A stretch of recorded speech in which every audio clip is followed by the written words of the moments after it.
When governments, men and women who invest, produce, employ, and take risk to grow this economy gather in one room, it is an occasion to listen carefully, speak frankly, and commit to practical steps. It is in that spirit that I'm honored to address the 10th Ghana CEO Summit and Expo in the distinguished presence of His Excellency President John Dramani Mahama and our respected leaders of industry.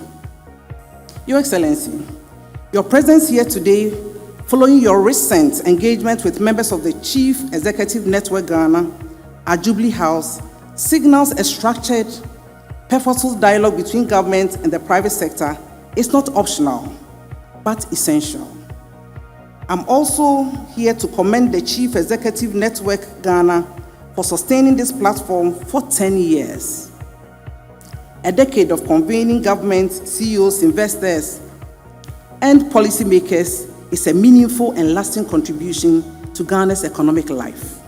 Your Excellency, under your visionary leadership, you have made it clear that Ghana's transformation will not come from exporting raw materials and importing finished goods at higher cost. Your administration has backed that conviction with action through bold initiatives such as Feed the Industry program, which directly connects agricultural production to industrial demand, ensuring that factories have reliable local raw materials rather than turning to costly imports. These deliberate policy choices are already beginning to shift the structure of our economy, and my ministry is proud to be at the center of their implementation. Your Excellency, this overarching theme of this summit calls on all of us to move from vision to action. And it is precisely within that call that I wish to situate the specific dimension I've been asked to address today: the role of leadership, technology, and industrialization as catalysts for Ghana's economic transformation. These, I believe, are practical levers that determine whether reform ambitions translate into factory floors, farm-to-market connection, and job for our young people. We must produce more, process more, and export more value-added products. That means strengthening the link between agriculture and industry, connecting farmers, processors, manufacturers, and exporters into functioning value chains that generate decent jobs and build competitive business in Ghana. For this to happen, leadership is the first catalyst. Policies do not implement themselves. Institutions do not reform by decree.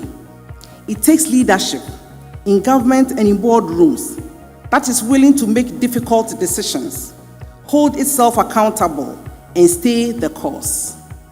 The CEO Government Compact 2026 is an expression of that kind of leadership, a structured commitment to shared accountability between government and business for measurable national outcomes.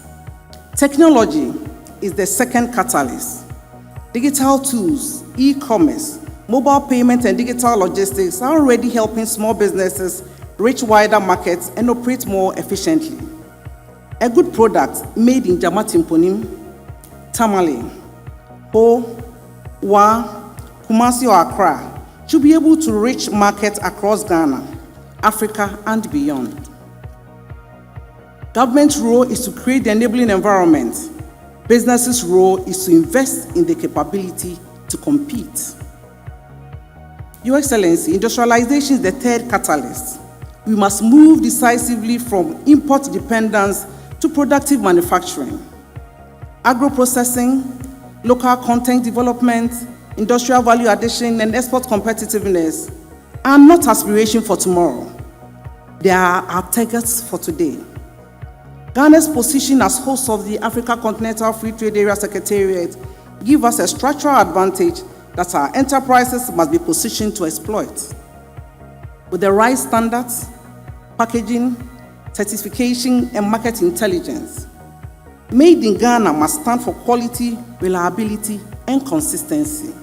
Your Excellency, I would be remiss if I do not speak directly to a concern that affects the credibility and public standing of corporate Ghana. We have observed over successive economic cycles a troubling pattern. When crises strike, whether a currency depreciation, a global supply shock, an energy disruption, or a pandemic, some businesses respond by raising prices sharply, citing the emergency as justification. That response, in many cases, is understandable. But what is not understandable, and what I must name plainly, is the refusal by some enterprises to reverse those prices once the underlying conditions have resolved. The cedi stabilizes, prices still stay elevated. Fuel costs come down, transport and production charges remain unchanged. Inflation cools, the customer still pays a crisis-era price. This practice erodes the public trust in businesses, fuels social discontent, and undermines the case that a competitive, self-regulatory private sector serves the national interest. I appeal to your moral conscience as leaders. If you raise prices because of a genuine emergency, the ethical obligation and the reputational imperative is to bring them back down when the emergency passes. The private sector's license to lead in this economy depends on the public believing that businesses exercises its pricing power responsibly.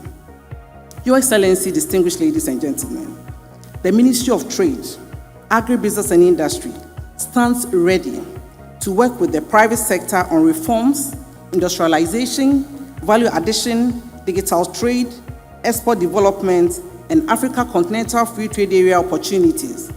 Our aim is simple: an economy that produces more, exports more, and creates better opportunities for our people.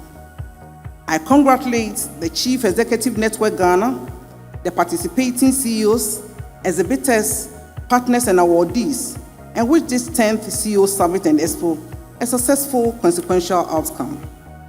As I conclude, I wish to express my sincere gratitude to His Excellency John Dramani Mahama, the President of the Republic of Ghana, for consistently showing up for the private sector, not just in words, but in presence, in policy, and in partnership. May God bless the private sector. May God bless our enterprises. May God bless our homeland Ghana. And as always, I conclude, may God reward our efforts. Thank you very much for your attention.